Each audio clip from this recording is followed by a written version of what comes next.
Hello everyone! Ayan, kumusta po sa inyong lahat? So for today's video, ay samahan niyo po ako magluto nitong ating napakasarap na breakfast. So, gagamit lang po tayo or meron po tayo ditong okra. Siyempre, meron din po tayong eggplant. Meron din po tayong tocino at itlog. So, yan yung ating lulutuin para ngayon sa ating breakfast. So, nagpakulo lang po ako dyan ng tubig sa ating pot.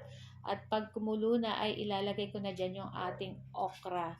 So, medyo marami po yung ating okra at nakabili po kanina sa Talipapa. So, bagong pitas, bagong harvest. Kaya binili ko na guys kasi malambot pa or tawag niya sa Bicol.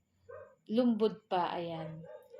Bata pa sa Tagalog. Ayan. So, sa kabilang lutuan naman guys, ay nagluto naman ako nitong ating pork tocino. Ayan. So, pag nagluluto po ako ng tocino, ay pinapakuluan ko po muna yan sa tubig hanggang magkati yung tubig. Saka tayo maglalagay ng mantika. At hanggang lulutuin natin siya hanggang mag-golden brown or mag-brown-brown na itong ating tocino.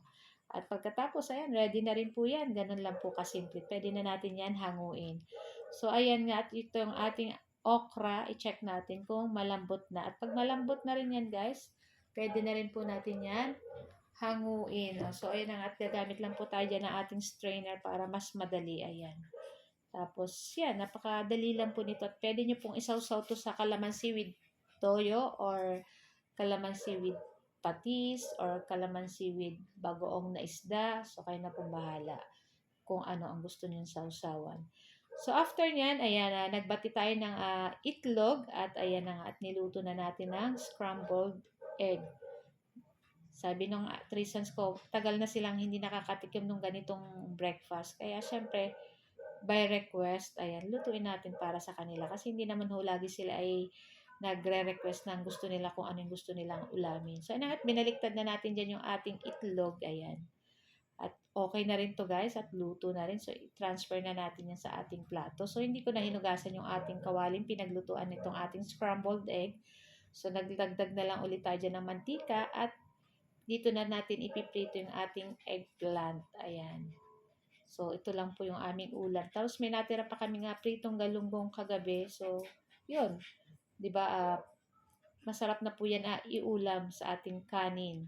Tapos may kape pa, 'di ba? So ayan na nga at luto na rin po itong ating eggplant at ayan na nga at ready na rin po kaming kumain itong ating breakfast. So guys, ito lang po ang aming video today at sana po ay nag-enjoy kayo. Huwag niyo po sanang kalimutan mag-like at mag-follow para palagi po kayong updated sa aming mga bagong video na i-upload. So guys, thank you for watching and see you next video again. Happy tummy, everyone! Ciao!